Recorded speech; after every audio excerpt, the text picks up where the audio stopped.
నమస్తే అండి. నమస్తే అండి, నా పేరు శ్రీనివాస్ రెడ్డి. ఎలా ఉండబోతుంది అసలు రేపు జూన్ 4న రిజల్ట్స్ పక్కన పోలింగ్ జరిగింది, ఎలా ఉండబోతుంది అసలు? జగన్ మళ్ళీ వస్తాడు, 150 సీట్లు మళ్ళీ ఖాయం చేస్తాడు. ఇక్కడ ఏంటంటే ఎప్పుడూ లేని విధంగా 5 లక్షల ఓట్లు పెరగడం కూడా జరిగింది. అవి ఎవరికి పడే అవకాశం? ఆడ అలా లేడీస్ ఎలా ఎక్స్ట్రా వచ్చారో అలా మాకే పడతాయి, జగన్కే. మరి యువత కూడా ఉన్నారు కదా దాంట్లో. యువత ఉండా ఎవరుండా జగన్ గెలిచేది 150 సీట్లు వచ్చేది అది. మరి పిఠాపురంలో ఎలా ఉండబోతుంది? పిఠాపురం సంగతి మనకు తెలియదు. ఆడ పిఠాపురంలో మనకి గెలిచే సంగతి తెలీదు. ఇక్కడ మాత్రం జగనే, మొత్తం జగనే.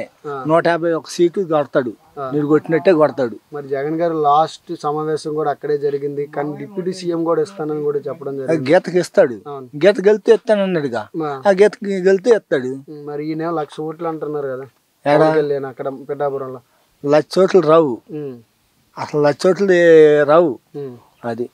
మరి ఇక్కడ మంగళగిరి పరిస్థితి ఎలా ఉండబోతుంది? మంగళగిరి పరిస్థితి అంటావా, ఏమే గెలిచిద్ది, లావణ్యే గెలిచిద్ది అని అనుకుంటున్నా అభిప్రాయం. లావణ్యే. మరి చాలా మంది సర్వేల్లో టీడీపీ పక్కాగా నారా లోకేష్ గెలుస్తారని కూడా చెప్పడం. గెలవడం లావణ్యనే, మురుగులు లావణ్యనే. మరి కుప్పంలో పరిస్థితి ఎలా ఉండబోతుంది? కుప్పంలో సంగతి మనకు తెలియదు. కుప్పంలో ఓడిపోవచ్చు అని అంటున్నారు, ఊరికి ఓడిపోతాడు.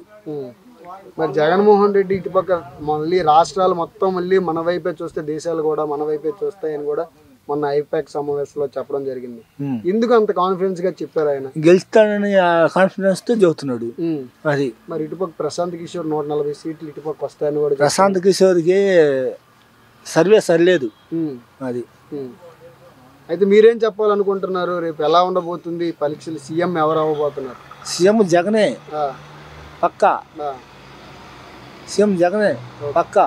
అయితే ఈసారి రేపు జూన్ 4 ఎలక్షన్స్ రిజల్ట్ కూడా రాబోతుంది. సీఎం ఎవరు అవ్వబోయే అవకాశం కనుక? జగన్ అవుతారు, ఇంకెవరు అవుతారో? ఎవరు ఉండరు. ఎందుకని అంటే అభిమానం చేసిన పనులు అట్లా చేశాడు, అందరికీ ఇది చేశాడు కాబట్టి ఎవరికి ఇబ్బంది లేకుండా చేశాడు.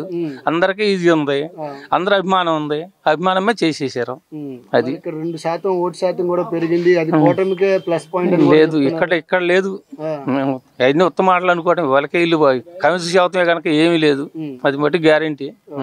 కుప్పంలో కానీ అటు మేము వెళ్ళలేదు, వెళ్ళని కాడ మనకేం తెలిసింది?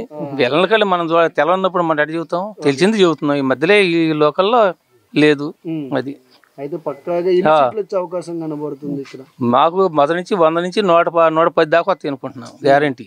ఈ తర్వాత అందరూ ఏకమయ్యారనుకో 150 రావచ్చు, 160 రావచ్చు, చెప్తానికి లేదు అది. మీరైతే 110 దగ్గర, మీ జగన్మోహన్ రెడ్డి గారు అయితే 150. ఆయన చెబుతా అనుకుంటారు, ఎవరైనా వాళ్ళు అనుకుంటున్నారు మా 150 అంటున్నారు.